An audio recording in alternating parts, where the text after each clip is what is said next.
talk about it. Maybe we can get Kitty. these people as a sponsor. Space Kitty IPA. Okay, let's just see. I don't even know where it's out of. I picked it up out of the cooler at work. And I'll give myself some credit. I got it on Monday thinking I was going to start drinking on Monday night. And this is the first time I'm opening it. So I still have Space Kitty. Just one. This is my first one. It's a citrus. Don't say anything bad about Space Kitty now, John. It's a double India Pale Ale. It's a Citra. And it is the Rohrbach Company. And I don't know where they're out of. But it's like a microbrew. So anyway, I buy this at work. I'm at work, and so I'm like, I'm going to buy. Monday is my Friday at the full-time job. So I'm like, I'll buy this. I'll go to the part-time job. I'll have a few beers when I get home tonight. Well, can we? So okay, wait. What? Wait. Let's cue the music. We'll get to you. If you stay past the theme music, you can hear John's story. Go. Okay, cue the theme music. It's the very groovy SETI BIMCO Hangout Hour with your hosts, Tim and John. Dig it? You hip cats and kittens. So this is the SETI BIMCO show where we talk about the tragedies of high school. The tragedies of high school. And movies. But right now, John is talking about drinking Space Kitty beer. Space Kitty, a double IPA. A Citra, is it DIPA? D-I-P-A? Anyway. You told us this. Anyways, by the Rohrbach Brewery. I don't know where they're out of. Wow. That's a good Space Kitty. Anyway. Anyway. I got a few things to talk about. I promise I won't take up too much of your time.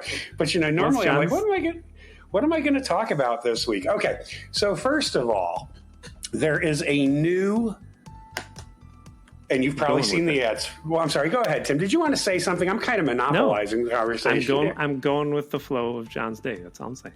Well, this is like John's kind of week. Okay. Oh, the day. Oh, wait till you hear about today. Well. Okay.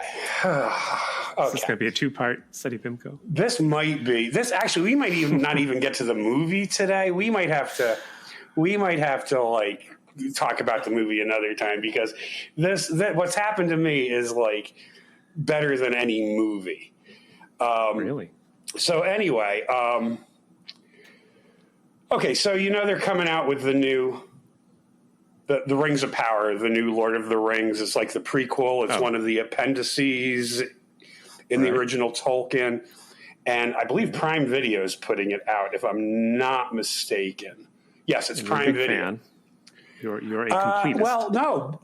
Well, I enjoy.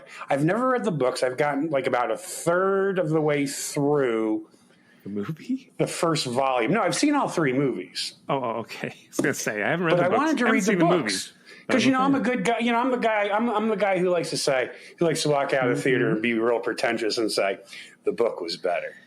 Yeah, that Spider-Man movie was good, but the book was better. But the book was so much better. It's like, no, seriously. Like, I have forced my friends to, like, we were going to go see the 7 o'clock show, and I have forced my friends to go see the 9:30 show because I was still finishing the book that night. I don't know if I believe this, John. No, it's totally true. That's probably why people don't ask. That's probably why people don't ask me to go to the movies anymore. No, I was on the last chapter. Did you have the book on tape? I was on the book on tape, and you put it. I was on the last chapter at like 6 o'clock, and I had to call somebody and said, "Look, I can't make the 7 o'clock show. I've just started the last chapter of the book because I want to be able to walk out of the movie theater and be that really pretentious guy who says the book was better." And the sad part about it was, you know what the movie was? Oh my God! Don't judge me. The movie was Crazy Rich Asians. Like I had to go say the book was Crazy Rich. I mean, I don't know. I mean, neither were like. I mean, it was what do you want? Guilty pleasures. I mean, neither were like big intellectual hits. No. So anyway, but John. So yes, I'm sorry. Yes, I will let you go on. Okay, what are we talking about? But I was just saying, it doesn't matter now. The moment's passed. But I said, do you pick up your friends on the way to the movies and you're playing a book on tape because you had to finish That would be a good idea. Like, we're going to have to sit in the parking lot. No, my friends don't want, and maybe this is why my friends don't want to do anything with me anymore. Because, like, I will take a whole day and, like, drive, like, to, like, 10 different stores to buy new socks. Oh, no, John. Yeah. I'm not this, but, like, your socks have to be right. You know what I mean? I mean, the toes got to be just so, and so anyway. How many sock stores are there? Well, there are a lot of stores that sell socks, is my point. There are outlet malls. And then, if you remembered your passport and or your enhanced driver's license, there's Canada. I'm like, whoa, we can't stop now. They make good because there's like whole like outlet malls. I think they're like in Niagara Falls, Ontario, maybe St. Catharines. I'm not sure. But there's like all these outlet malls out there. Oh, yeah. Oh, no, there are plenty of places to buy you haven't had a good sock until you've worn a Canadian sock. Exactly. And it's so cold up there. When you buy socks, they come in packs of 3. They do. Because you're bound to wear out one, because you're going to favor one foot over the other. Oh, you're missing my joke, John. Oh, It's a naughty joke. It's so cold. The socks come in packs of 3. I got it. Are you saying that you put the third sock over your penis, Tim? Is that how I understand what you're saying? Yeah, that's what I mean. Oh, okay. Now it's cold I get up there in Canada. Oh, that's pretty good. No, that's really good. So anyway, this guy I work with, and I've cleared this with both of them. I can talk about them on the podcast, but there are these two brothers. They signed agreements, John. They signed a Study BIMCO non-disclosure agreement. And exclusive. They cannot go on any other podcast for 6 months. Okay. All right. So anyway, they're the Brooks brothers, Clint and Corey. And I always say, like, I should take you guys out to buy a suit with me, because then I can say, I've got Brooks brothers with me here, and maybe they would take me seriously. So anyway, Corey works with me. Or no, Clint works with me in my department, and Corey, his brother, works on the front end. Corey is a huge Lord of the Rings fan. I mean, he's got like these huge like picture buttons all on his work apron. Oh, no. They let him wear them. I mean, he is just like, so he entered this. I don't know if he did it on TikTok or if it was on Twitter or if it was on Instagram. I don't know what social media site it was on. Yes. But he entered this contest because on the 23rd, and I believe it's at Radio City Music Hall, they are giving away 2 tickets. They're going to show the first 2 episodes. Like, I think the series debuts September 2nd or 3rd. But on the 23rd, they're showing the first 2 episodes. Are you shaking your head, Tim? Are you okay? Am I just like... No, I'm thinking, no. I don't know. I'm thinking about this too much. Okay. When is this movie premiering? No, it's a TV series. It's allegedly the most expensive TV series ever made. It's going to be 5 series at a cost of $1 billion with a B. Not worth it. Well, not worth it. It's like they've gotten the go ahead from the Tolkien estate. So anyway, so Corey enters the contest, and he wins the tickets. Oh my God. He won 2 tickets. And I'm like, because I know what like a big fan he is. So I'm like saying things like, what, did you have to write an essay on like why I need to, why I think I should be chosen to go see the premiere of the Rings of Power? And did you like write it in Elvish? Is that how you won? I didn't know. So he's taking his brother Clint, who works with me, and I said, well, yeah, Clint, he's got to take you because if he has a seizure, and let's face it, Corey's going to have a seizure in the middle of this, you've got to be there so he doesn't swallow his tongue. Are you the workplace bully, John? I am not the workplace bully. No, people flock to me. Like, they want to know my opinion about things. I didn't even get to the good story, but I'm going to let you talk for a little while. How are you doing? Last night we were watching TV, and I heard a funny noise. What were you watching? I got to have the whole story to me. Just can't say we were watching TV. What were you watching? A Hallmark movie. You were watching a Hallmark movie, weren't you? Yes. The Hallmark movie with Meghan Markle. Yeah, I got to see that one. Oh, you don't know what you're missing, man. This ties into the terrible internet last week because we had to switch providers. Ooh. And our new provider, I'm not going to advertise anybody, although I'm going to advertise somebody by saying the new provider said, here's 3 months free. We're giving it to you of Disney. So the first thing I watched, I don't know if you can guess or you know what. Something Star Wars. No, John. I don't care about that. We Get Back, the documentary that Peter Jackson did about the Beatles. And I don't want to talk about spoilers, but it looks like the Beatles might be breaking up. No. Say it isn't so, man. I think it's Yoko's fault. You think it's Yoko's fault? Oh, man. Anyway. Oh, wow. Joke. I was just listening to the White Album the other day. You really think they're going to break up, Tim? Yeah, oh, so. Man. George quit the band. Or maybe it's Linda. I'll bet you it's Linda. He said, see you chaps around the pubs.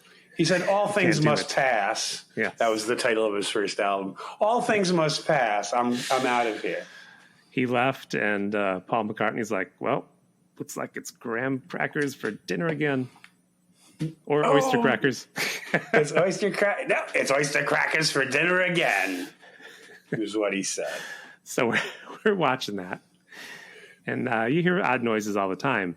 But eventually we heard a buzzing. So we go to the bathroom and turn on the light, which maybe we shouldn't have touched. But the electrical box is buzzing because there's water dripping down. And I don't know if you've ever had the bulge in the paint in the ceiling where water's filling the paint. I sure have. Yep.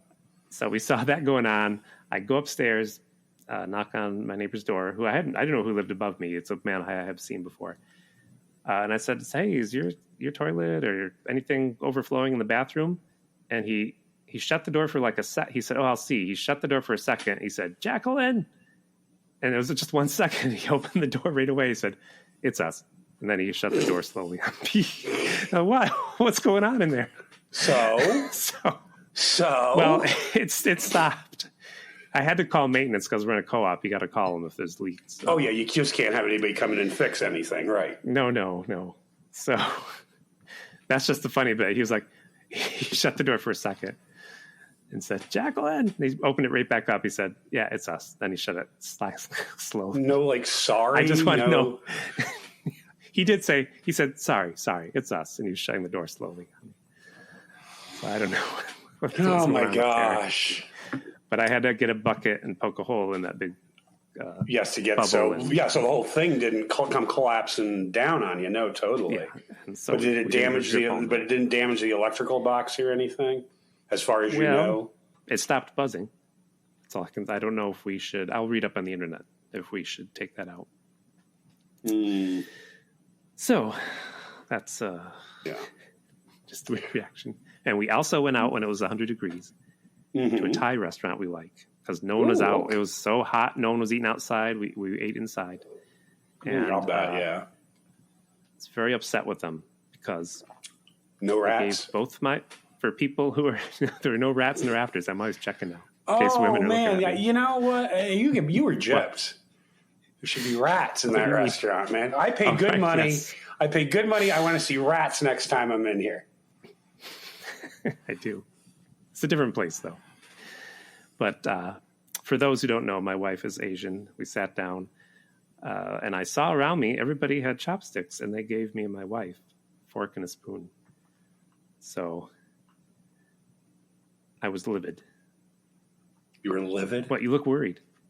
Well, yeah, I know. Livid? I'm like, what, do you think I don't know how to use chopsticks? And you think because my wife is married a white man, she's lost the ability to use chopsticks? She's lost. Did you and I asked the waitress, Kimba, I said, can I have chopsticks? She kind of gave me a look like, oh, you think you can handle this? And she gave them to me and my wife. And yes, during dinner, I grabbed a piece of carrot and it slipped and fell on the way to my mouth. And I saw that waitress look at me. Yeah, with, smugly. Smugly. See, I told you. Yep. But really, we were the only people they didn't give chopsticks to. So we'll still go back. I love the food there, but that's my terrible story for this past week. No. I always said the best word I ever learned in another language was, and I'm probably going to get the pronunciation wrong on this, but it's ta, which is the Cantonese word for fork. Mm-hmm. Most important, because I am hopeless. I mean, I can maneuver. You can't use the chopsticks. I can maneuver them. I've learned over the years, but at this point, I really couldn't. And it was like ta. I know, again, I'm probably pronouncing it incorrectly. Please do not send ta, which is Cantonese for fork. Most George important. O'Connor. People were like, friend of the show, George O'Connor, New York Times bestseller. Do not call and complain. Please do not call and complain. Don't tell me I use the Mandarin pronunciation or anything like that. Please don't. He's expert at languages. Oh, is he really? Oh, okay. Mm-hmm. He can speak Elvish, I think.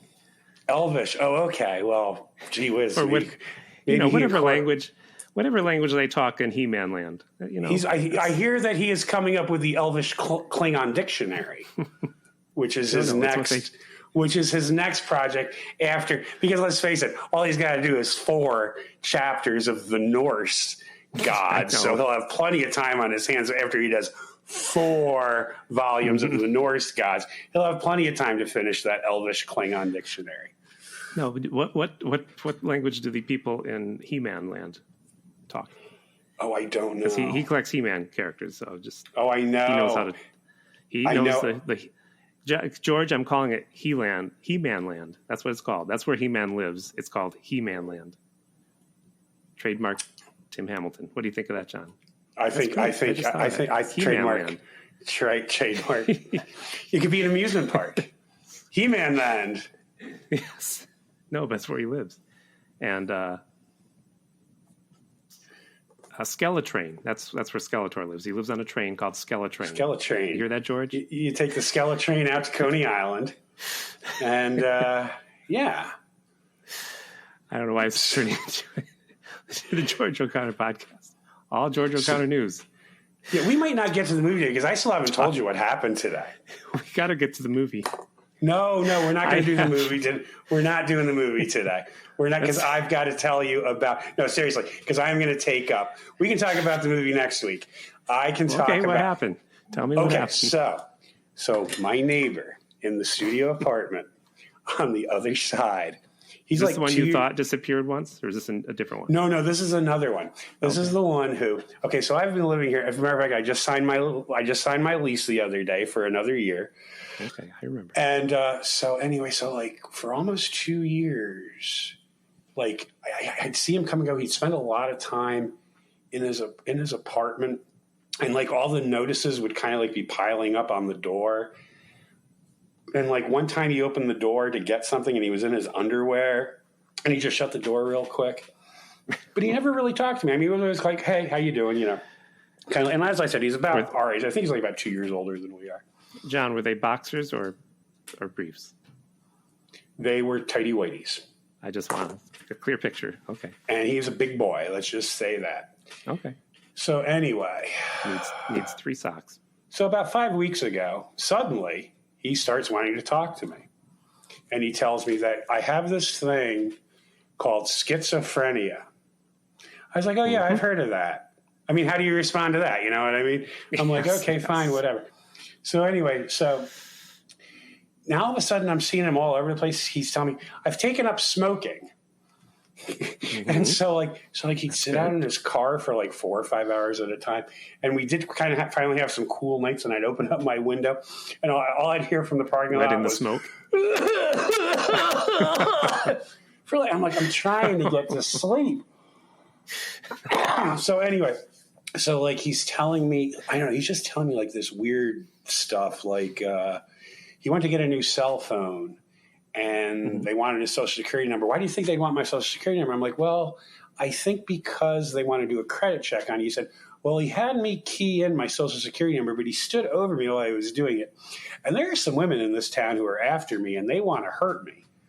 Uh-oh. I mean, he's I don't know if he stopped taking his medication. I don't know what's going on.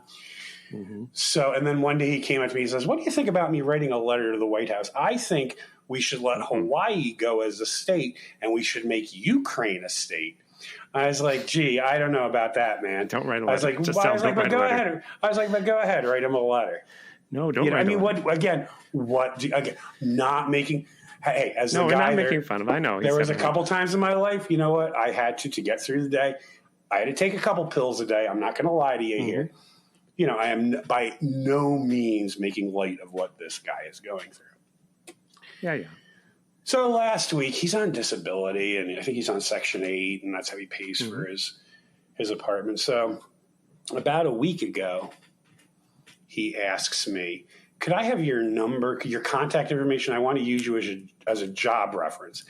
And I was like, yeah, I can, you know what? I'll write it out and I'll tape it on your door when I leave for work in the morning. Well, could I get it now? I'm like, well, immediately I've got like, I got a bad feeling about this. So I gave him the contact information. And then like one day, like I'm normally up early, and it was like last Tuesday, and all of a sudden my buzzer starts ringing at 3:45 in the morning, and it's him. He's locked himself out. And I was like, Jesus, it's like I get, 2 days of the week I don't have to be up, in the middle of the night, and this guy is buzzing me. And well, the kicker was, this morning, because I spent last night out at my mom's house, and something told me to shut my ringer off. I'm like, okay, normally I keep my ringer on because heaven forbid if something happens to my mom, somebody needs to get up with me, I want to answer. But, I'm like, okay, I'm out at my mom's house. She's in the next room. If anything's wrong, she'll yell for me. So I turned off my ringer. Well, I got up this morning at about 7:30, and there's a missed call and a voicemail. Hey, buddy, it's me. I'm at the hospital. Some terrible things have happened. Something terrible has happened to my niece. There's human flesh in our dumpster. And I'm just like, oh my God. You're not making this up, are you? I am not making. No, I am not. Oh wait, okay. I haven't gotten to the good part of this story yet. I mean, it's not. I came back here about 10 o'clock this morning. I see the office or the building manager, the complex manager over. Her car's parked, and I went over and I was like, and I saved the message, and he's written on his front door, "Don't knock if you're not a friend." FREIND. And then put his initials under it. And I took a picture of that. And I was like, look, I'm not here to get anybody in trouble. I said, but I don't know. We all have, emergency contact information. I said, I don't know if like he's got next of kin and they don't know what's going on. And she's like, okay, sure. No problem. And my landlord lives down in the city. About 10 minutes later, I get a call from him. He's like, John, I'm so sorry. I'm like, Phil, don't, he's like, just block his number. I'm like, I've done that already.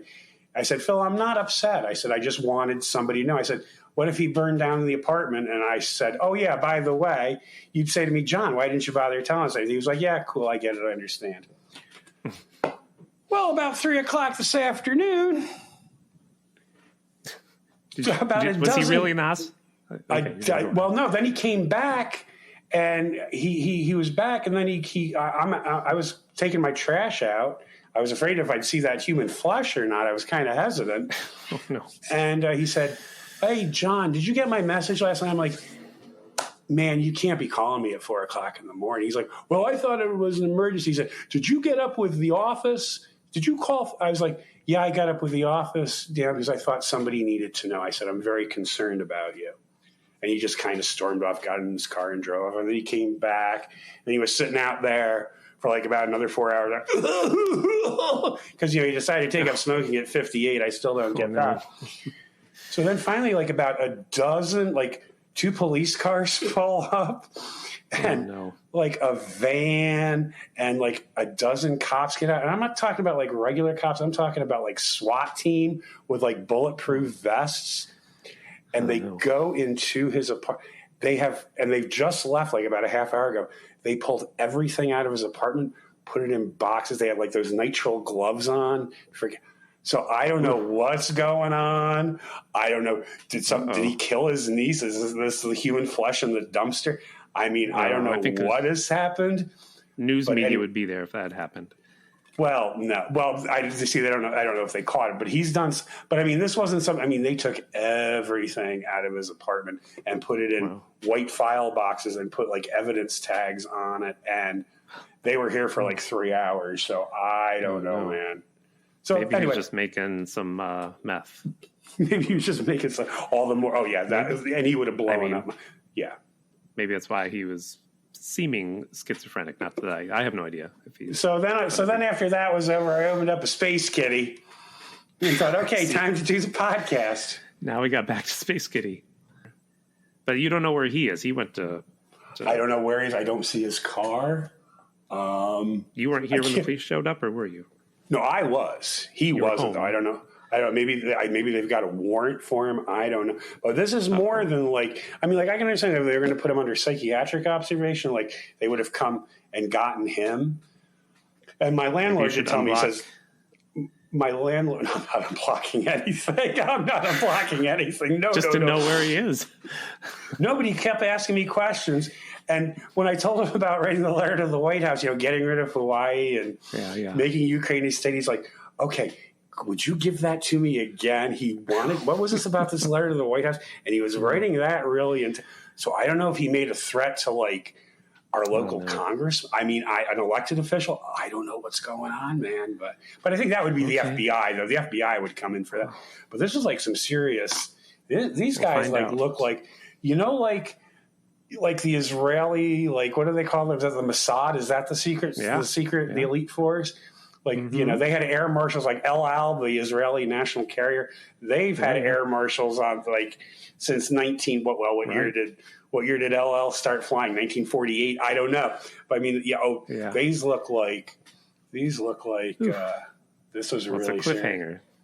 It really is. I'm sorry for him if he's actually schizophrenic. Sorry for him, but I don't know. I am sorry for him, but this is more than just something else happened.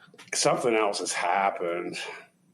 You don't take a person the entire contents of it. Do you know his name? Not that I'm asking for it. I do know his name. I'll email it to you. You could Google him and see if. Well, that's what I've been doing all day, but I haven't heard anything.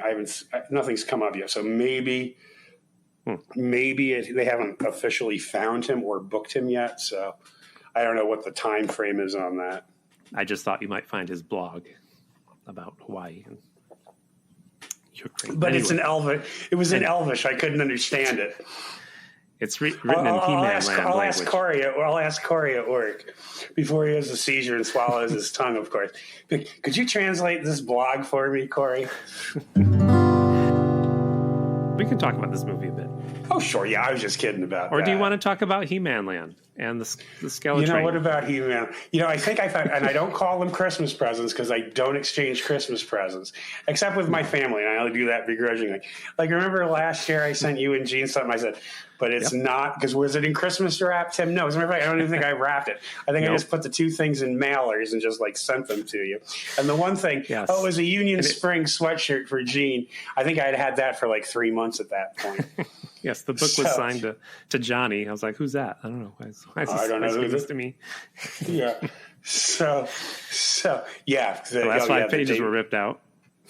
Well, it was in the bargain bin. They put that in the bargain bin by mistake because like a week later it was actually in the actual like current titles. I was like, oh, yes. Somebody threw that. Somebody mismarked that. And so, wow. Just wanted you to know how much I thought about you, Tim. Like I wouldn't have bought it for you if it was in. That would be like $19. I got it for like $9 because somebody accidentally put it in the remainder bin. All right, we'll try to get this movie. But I did find 2 He-Man themed things for New York Times bestselling author and friend of the show George O'Connor, which I think he might be tickled to get. Although he probably has them already. But again, I don't know. Again, New York Times selling author and friend of the show, George O'Connor. These are not Christmas presents. I'm going to send them to Tim. He is going to give them to you. They are not Christmas presents. You are under no way obliged to send me anything. I mean, if you want to write a Fifth North's book, that would be fine. If you could find the time, But, you don't have to send me. Anyway, I'll get them sent to you, Tim. All right. Okay. They might be unique. Are they like Canadian misprints so that they come with 3 boots instead of 2 boots? No. I don't know. I haven't scrutinized them well enough yet, but I will let you know. I think so. Because in Canada they call it He-Man Land toys. He-Man Land toys. The Skeletrain. Let's take the Skeletrain out to Mississauga. That's the Toronto Metro system. They take it out to Mississauga. All right. We got 20 minutes to talk about this movie. Well, I think actually that would be it. So I picked this movie.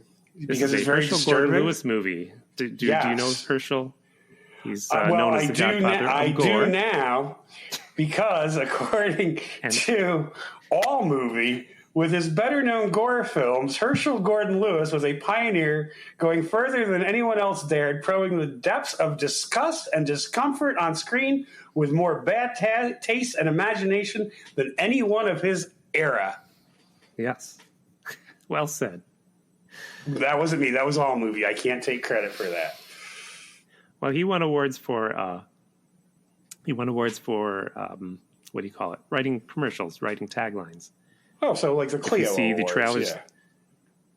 Yeah, if you see his trailers, he's the kind of guy who had a trailer for his movie that said, if you have a heart condition, if you scare easily, don't watch this movie. You know, that kind of stuff. So the actual movies didn't win anything, but like the trailers did. Yes. Interesting. If you have a heart condition, if you think Hawaii should be its own state. No, did they have the sign outside his film saying if you aren't at least this high, you cannot enter the movie theater? Cannot enter the movie theater. Do they have that at He-Man Land? I don't know. They probably do. You probably can't get on the Skeletrain if you're under a certain height, can you? If I knew the name of another character, I would make up another joke, but I only know He-Man and Skeletor. I think that's all I know, too. Was it She-Ra? Oh, who's the woman? She-Ra. She's from... It's something in the food court. She's from She-Land. She-Ra.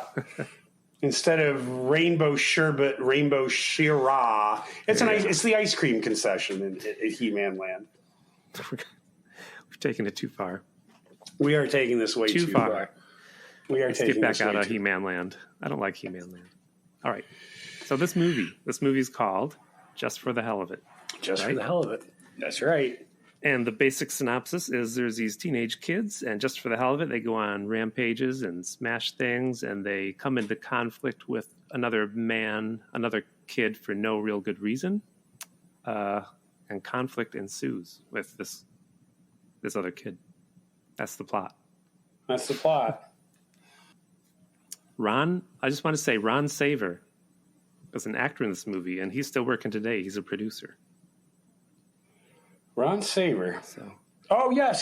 He was Dexter. He is a producer on the show called MythQuest. Have you seen this or heard about it? I have not. I have heard of it, though. All right. I'm not going to go down that road. Don't go down that rabbit hole. That road averted. If we go down that road, it's going to be oyster crackers for dinner again. It's oyster crackers for dinner again tonight. Okay, so let's basically say this. This was like basically a U.S. version. No, because it predated it. It was. I know what you're going to say, John. Right? A lot of parallels to Psychomania without. Psychomania. A lot of parallels to Psychomania without all the motorcycles. There is a motorcycle in it that does play a key part in the plot, and not the living. And there are no living dead in it, as far as we know. I thought you were going to say this was like Planet of the Apes. That's what I thought. Anyway. No, it's not like Planet of the Apes. This movie is kind of like Clockwork Orange without the orange or the clockwork. Or a famous director. Or a plot. Or like... So, John, But John, wasn't the film quality... For this movie, the film quality was nice. I mean, the quality of the film was preserved. Oh, I mean, like it wasn't like it wasn't like we were watching something that had been stored in a basement for. We weren't watching Summer Camp, a soft porn that looked like had been kept in a basement through several floods. Oh, I know. Oh boy. But anyway, the film quality was nice, and I have to say, I kind of enjoyed this movie because it was just so senseless.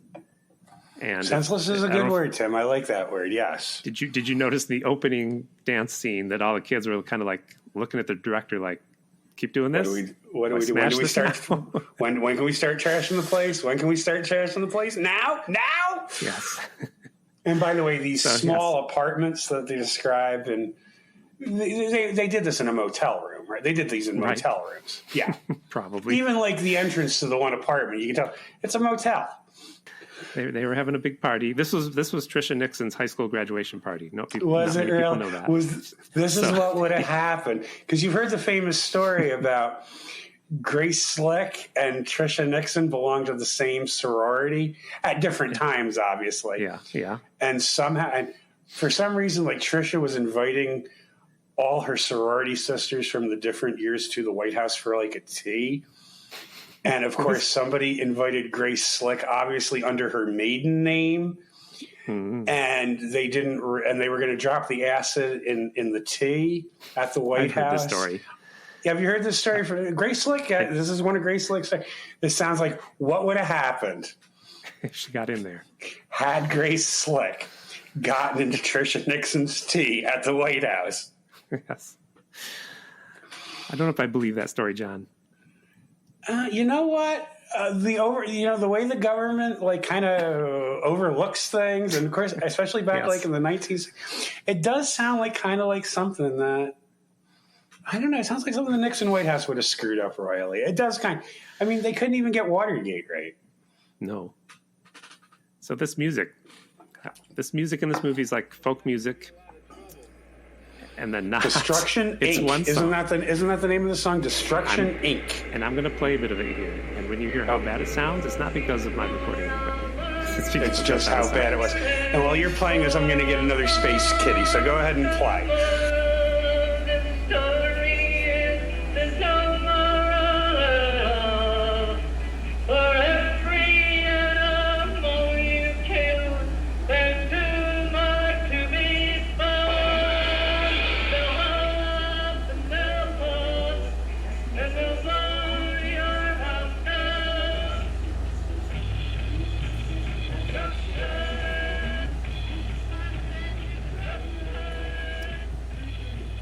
Yeah, they destroyed the house. They go out. They go to a bar.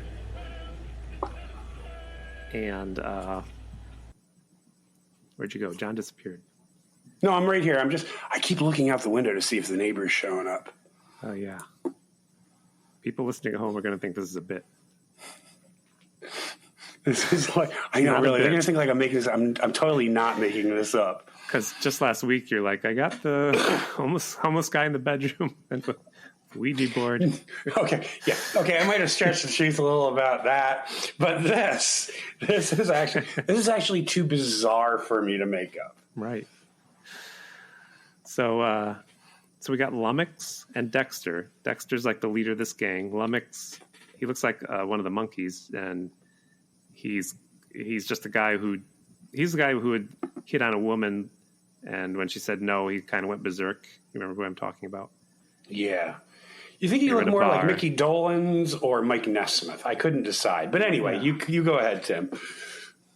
Oh. So the plot. This plot is hard to talk about. So they go to the bar. They try to hit on a woman. And wait. Let me stop you right there, Tim.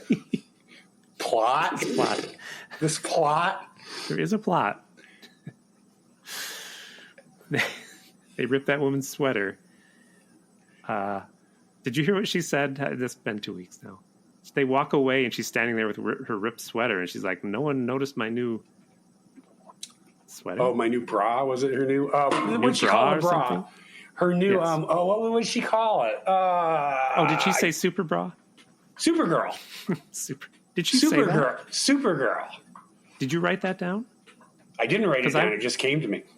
I wrote that down. I'm almost practically like Dustin Hoffman in Rain Man. For some reason, I remember that.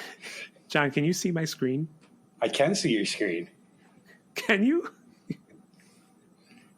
You cannot. No, I can't. You see it? But I wrote Supergirl. Why did you say that? Because it just came to me. I tell you, it's like I am like so closely. John. I am so close to the Dustin Hoffman character in Rain Man. I think I'm an idiot savant. I think I'm an idiot savant, Tim. I just remember these weird things. Like Grace Slick trying to get into the White House and put acid in Trisha Nixon's tea. How do I remember that? I have no clue. I've heard that story. I think it's one of those internet rumors. No, I've heard her talk about it. I've heard Grace. Now, maybe Grace Slick is lying about it. Are you going to tell Grace Slick she's a liar? Because, when the Marin County Sheriffs, I think it was the Marin County Sheriffs, showed up to her doorstep, she pulled out a shotgun. I am not telling Grace Slick that she's lying to me. Okay. Did Leslie Van Houten go with them? Was she out on Leslie Van Houten? Houten? No. The one who said she was innocent. What was her name again? What was her name again? You're stealing my line. What was her name again? No. The one who she didn't really kill any. The one who really didn't kill anybody. Well, no. Who was the one who said she really didn't kill anybody? Well, that was Charles. Forget it. Charles. Forget it. He just incited the riot. He didn't go there. So actually, though, he was right. Though he never killed any of those 7 people. I mean, if you really want to, split hairs here, he's like he never killed anybody those 2 nights. So these guys leave the bar, and here's where there's a plot. They bump into this nice-looking guy with his girlfriend. Doug. Because they bumped into him. Doug. Glad you got the names. You read my screen. Doug. I'm reading your screen. They almost get into a fight. I have Vulcan mind melded with you, Tim. They almost get into a fight, but the leader of the gang says, no, I owe that guy a favor, so don't beat the shit out of him. Did we ever find out the favor he owed? I don't think we ever did we?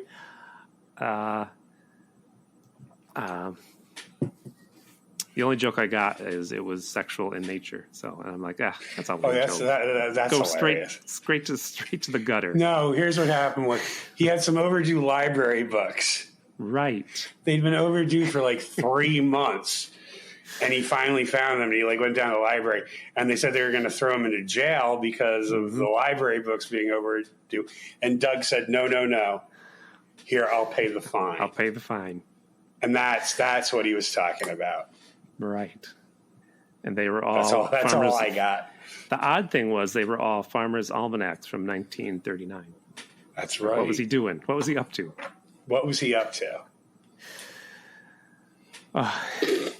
He was telling everybody how Hawaii should go off and be its own country.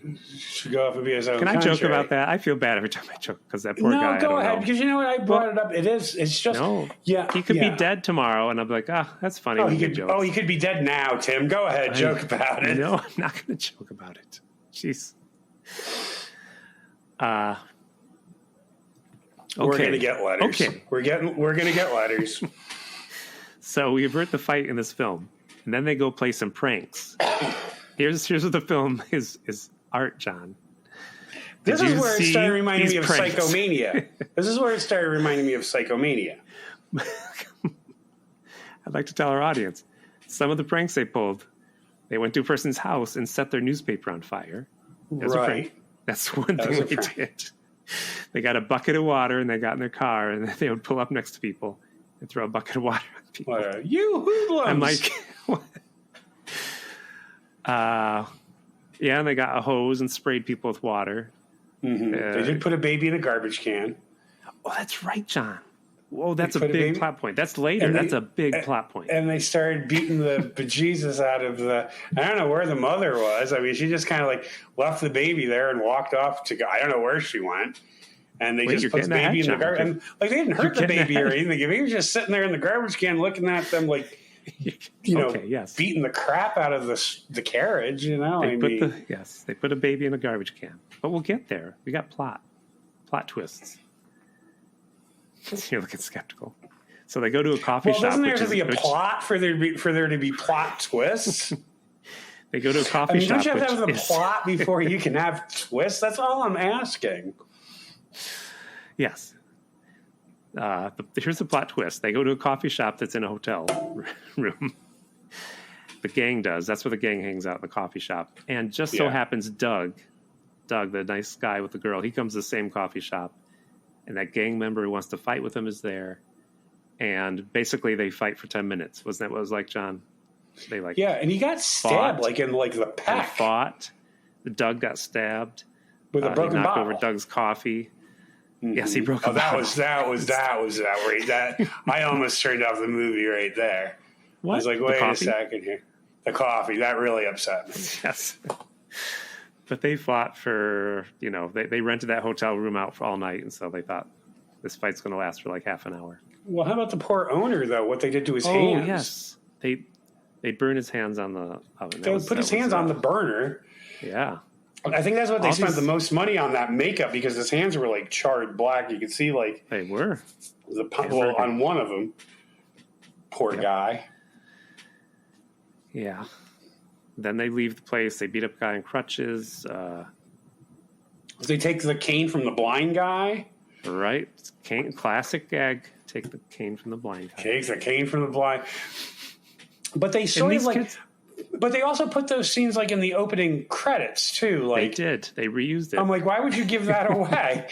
Because those are like actually like kind of the two best scenes. The movie started slow with this party, so we needed some action in the credits like that. I guess. I don't know, Tim. Because once they opened with Trisha Nixon's party, people are like, "I'm out of here. What's this? I'm out of here. Boring movie." Trish is tripping. Get me out of here now. Wait until Pat sees this. Let's get out of here now. And the leader of the gang, it wasn't Lummox. His name is Dexter. What is his name? It's Dexter. He's the leader. It's Dexter, yes. So they get in a big fight like that, and then they arrest Dexter because I love the cop. Do you remember the cop? Oh the cop who was reading his lines, who was reading his lines off of the piece of paper on the table. Did you catch that, or was that just me? I loved it. I loved it. Because he's like, these kids with their long hair. We should do something about them. I mean, put a little emotion into it, dude. I mean, even Brando, when they paid him $1 million to play Jor-El in Superman, and he was reading off the cue cards, at least he tried a little, you know? Right. That was the rumor. They paid Brando in like 77, 78 $1 million to do those 3 scenes at the beginning of Superman, and he couldn't even bother to learn his lines, and he read them off the cue cards, allegedly.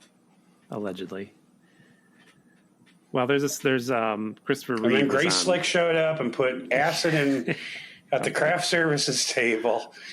Right. Don't get me going down Superman 2 and Superman.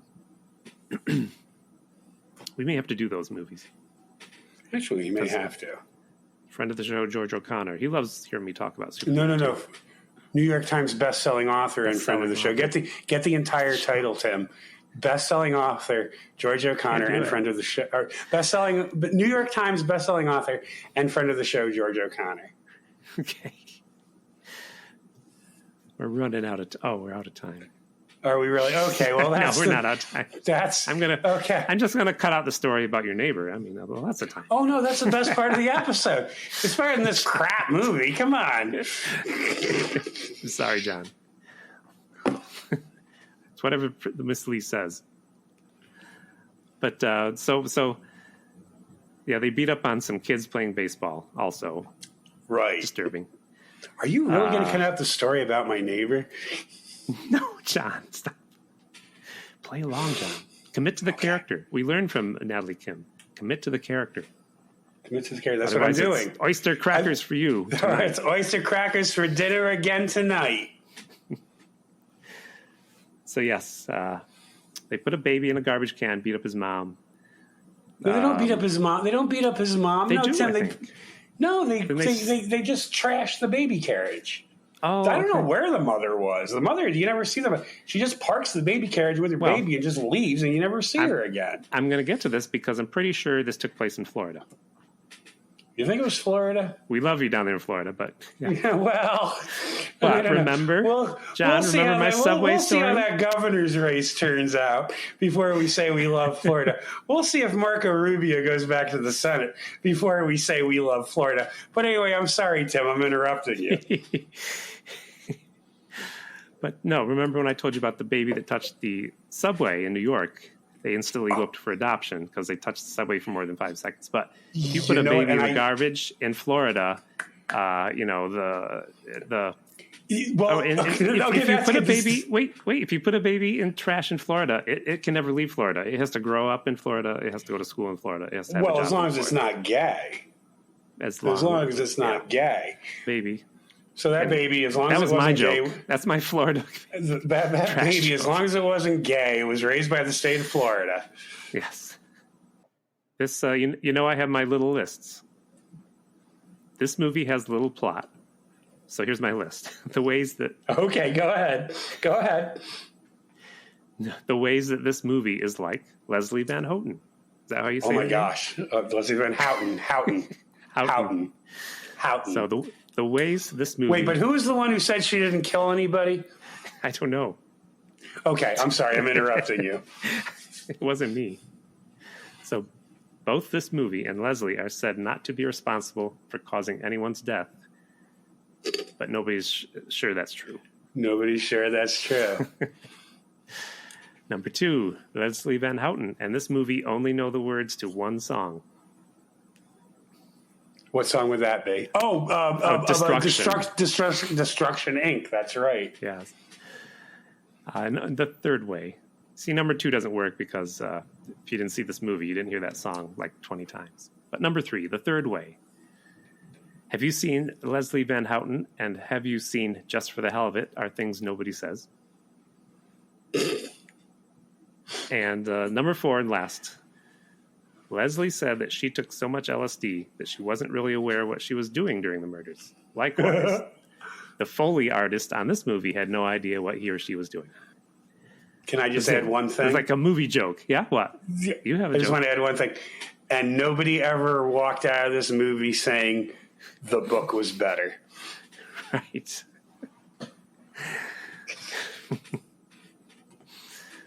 Anyway. That's oh, there was a pie in the face in the cafeteria again. Oh, yes, I thought about it. I immediately thought of you because you were so disappointed at Patty Duke still rocking in Brooklyn Heights that there was only like 2 people. Like I said, I'll bet you that's why Tim picked this movie because the cashier in the cafeteria got the pie in the face. Oh my God. Well, at the end, they trick Doug, the nice guy. He gets lured away by a pretty girl, and they all go to Doug's girlfriend's house. And basically, this is the gruesome part. They basically murder her. Yeah.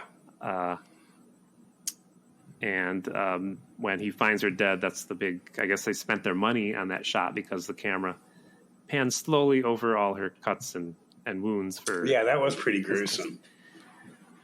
And Doug goes out for There's revenge. Chase, and he doesn't call a doctor, doesn't call an ambulance. He just goes out to chase Dexter. He probably knows he can't save her. And she was breathing, John. John, did you look closely? She was breathing. That's why I was like, probably is she supposed to be dead? No. Probably the actress was, and I use the term actress loosely. Probably the actress was breathing. I don't think the character was supposed to have been breathing. But that's just a stab in the dark on my part. Okay. I wrote so much for this. And you forgot about the two kids at the beach. Remember they murdered. They came up and they killed the boy and they gang raped the girl, and I don't know if they left her for dead or not, but that was pretty bad. They were young kids too. It was, except for the acting and the lighting, and it was one of those movies where it's like, this would be gruesome, but you guys are doing such a bad job of pretending to murder people. Yeah. And then so with the chase with that, and they're on the motorcycle, the girl and the guy. And what was that special effect when they supposedly hit a telephone pole? Yes. I mean, it just kind of looked like a Roman candle. Like they set off a Roman candle is what it looked like to me. And that was apparently the motorcycle crashing into the telephone pole. And then the cops take that poor Doug. I think he got arrested. Doug gets arrested. Yes. And they're like, "What? Did you just do it for the hell of it?" Mm-hmm. This movie was art. So this Doug movie was what? Down art. This movie. This movie was misunderstood. This movie was misunderstood. Doug chased down Dexter, who had killed his girlfriend. Dexter dies in a firecracker crash explosion. Yeah, what was that? And Doug is taken away to prison. Yeah. And there's one more shot of the gang kids because they're like, I forget what they said. Oh, something about, everybody else got arrested or something, and it was Dexter and the other guy. Yeah. And basically he said, like, I don't care. Yes, I don't care. Yeah. And then there was like, this is the end, or is it really? Will the violence continue? Or something like some weird graphic. I was like, I like the telephone work. They're doing some. That was real. Well, so they spent all the money on the injuries on the girlfriend. Like it was either like, do we spend the money on the motorcycle crash, or do we spend the money on the girl? And I guess somebody said, let's just spend it on the girl. I meant the actual telephone where she was waiting for Doug's girlfriend. Oh, yeah. She kept looking at people. She kept looking at her watch every 30 seconds. I think she was a method. I think she was a method actress. I think that was like the Meisner method. I think that's what that was. She was, she studied under she studied in New York under Uta Hagen. I don't know, I mean.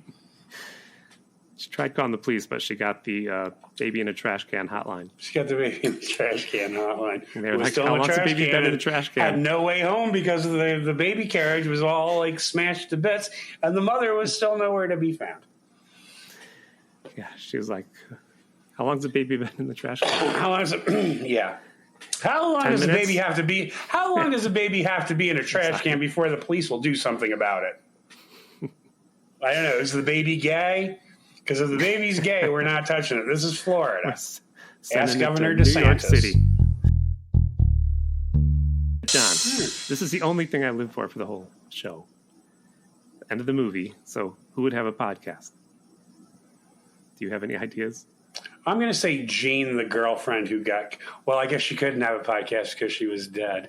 Okay, so much for... The baby grew up to have a podcast about how it got thrown out of foster care in the Florida foster care system because he was gay, because Governor DeSantis said we can't help you anymore. You're reading my screen again. Am I reading you? I'm telling you, it's the Vulcan mind meld. It's the Vulcan mind. Is that the end of your story? That he That's the one I'm sticking. That's the one I'm sticking to. I said the baby too. I said he would grow up in Florida, and by law was never allowed to live in any other state because, as a child he was in a trash can. He became. He started a popular podcast about all the dead bodies he found in the Florida trash. It's the second biggest trash find was all the worn out Girls Gone Wild VHS tapes he found. Okay, yeah. And just at the height of his fame, he was eaten by his pet boa constrictor, which is a very Florida death. Yes. If you're not eaten alive by an alligator in the parking lot of your apartment complex, you're swallowed by your pet boa constrictor. Yeah, there are some very Florida specific deaths. Getting sucked into a sinkhole. Right. That's a very Florida specific death. Being gunned down by a Cuban drug lord. That's a very Florida specific death. You know a lot about this. I do know a lot. Well, my grandfather, after he left Owego to go to Kingston in 1968, got transferred to Boca Raton in Florida. I can remember going down to Florida when I was like a real small child, when it was still like swamps and Army Corps of Engineer drawbridges. That's why I said you got eaten by an alligator. No, I did not get eaten by it. No, my brother did. But no, I did not. Anyway. He got eaten by his boa constrictor. This isn't the end of the story. My grandfather did keep a pet boa constrictor. Yes, he did. This guy, he had a pet monkey. And he had that monkey trained to dial 911. I saw that story. But it was a specific monkey. It was it begins with a C. What kind of monkey was it? Anyway, yes, I just read that story today. I read that something like that. I read that story while the cops were like clearing out the apartment next door. Because I wasn't coming out of my apartment again today. I was like, I don't know. One guy was actually kind of hot. I would have given him my number under other circumstances. But you digress. But I digress. Yeah, let me finish my story. That's not the end of the story. Especially when he was like, and tell me about this letter to the White House again. I was like, whoa, what did I just say? I don't know. So, John, The monkey didn't dial 911. The monkey accidentally dialed horoscope. No, and he listened to his fortune while he threw his feces at a picture of his owner on the wall. No, okay. You got the story wrong, Tim. He dialed Dionne Warwick's Psychic Friends Network. Right, he did. That's right. That's why Dionne Warwick can't get into the Rock and Roll Hall of Fame, is because of that damn Psychic Friends Network. I'll bet. Yes. No, seriously, she's been on the ballot for 20 years. They will not put Dionne Warwick in the Rock and Roll Hall of Fame. I'm telling you, it's because of that Psychic Friends Network. Maybe I need to drink more during these podcasts. This is actually going really well. Let's get through this. The second one is stupid. Who would purposely fart in an elevator? Like all of them. Oh gosh, I can't narrow that down. Well, wait. There's good news, John.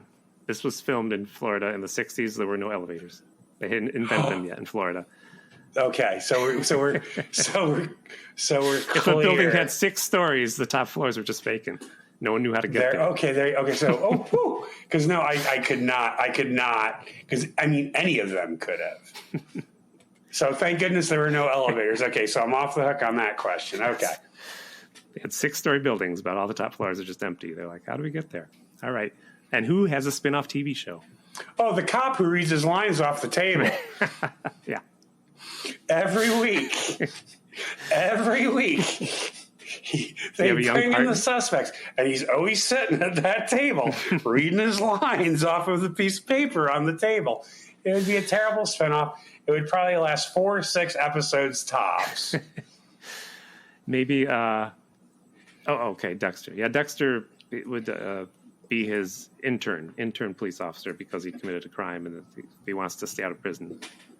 Anyway. Well, maybe we can combine the two of them. So maybe it'd be like, that's what I mean. Dexter, the hood trying to make good, is trying to become a cop, and the cop who's just always reading his lines off the table is like the foil.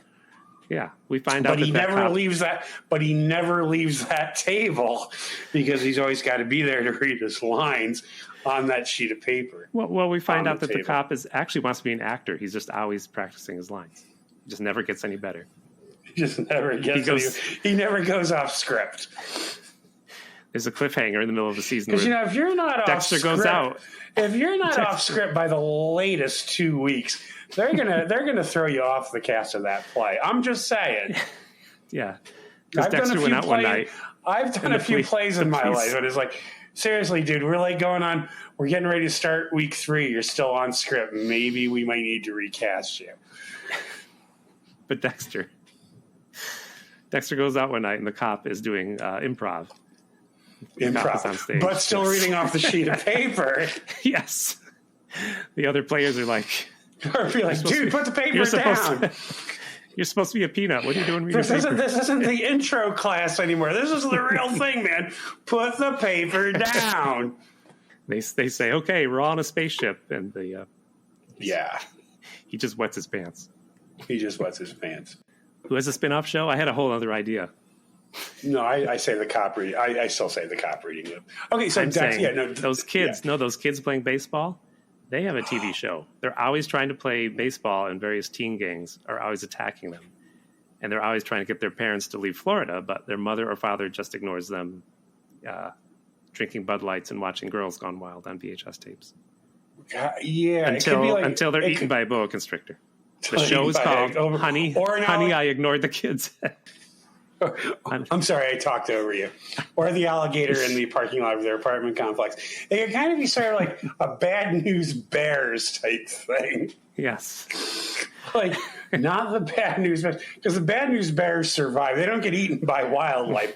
They get to go to Japan. They get the Bad News Bears get to do a lot of stuff. They get to do a lot of stuff over 3 movies. But do you remember the animated special where the Bad News Bears went to He-Man Land? We gotta go. We really gotta go, don't we?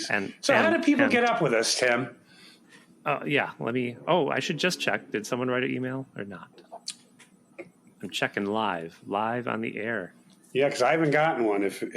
Gosh. Nope, nobody. So send us an email, steadybimco with an E at gmail.com, and you can follow us on Instagram. What is it? Insta_gram? No, SETI. What is it, John? SETI underdash. How do they say it in the UK? No more drinking and podcasting. What? SETI_BIMCO on Instagram and SETI_BIM Twitter. SETI_BIM at Twitter. So if you have a story to tell. Who's been drinking now? At SETI BIM. You do it, John. At SETI BIM. SETI BIM. All right. Oh, who's been drinking? I can handle my space kitty, Tim. There we go. We'll talk to you next week. Hey, Tim, you have a great week. Wait, probably a guest, but maybe a movie. You did mention a movie. I did mention a movie. It's back to school month, and that has nothing to do with because I went to the Roger Corman Studio store in Brooklyn Heights and found a copy of Crybaby Killer. All right. Bye-bye. Bye, Tim. SETI BIMCO is a podcast by Tim Hamilton and John Kelly. Produced by Miss Lee. Music by Tim Hamilton. This has been a Pity Party Line production. Party line, it's a party line. Hello? Oh, wow. Florida baby and garbage hotline. Meow. There's a baby in my garbage. Meow. And I live in Georgia. What happens? Meow. No, it's a baby. It's not a cat. No, space kitty. That's the end of this show. That's the end of this show. Very quick. And I'm not drunk. Well, I took a gummy. Although these space kitties are very delicious. I'll admit I'm buzzing a little, but anyway. All we have to do. No, dude, it was like such a rough day today. It was. I mean, how often have you had your neighboring apartment been cleared out by the cops? That's crazy. Oh my God. It was terrible. No, it wasn't terrible. Well, and that one cop was hot. He had a beard. And maybe he'll come back and question. Maybe you can question me anytime, baby. That would be awesome. I hope he brings his handcuffs. I don't know. You might have to beat me into submission, officer. Stop. We have no more time for good Are we still recording? Oh, my gosh. Yes. You can keep this in. I don't care. Beat me into submission, officer. Beat me into submission, officer.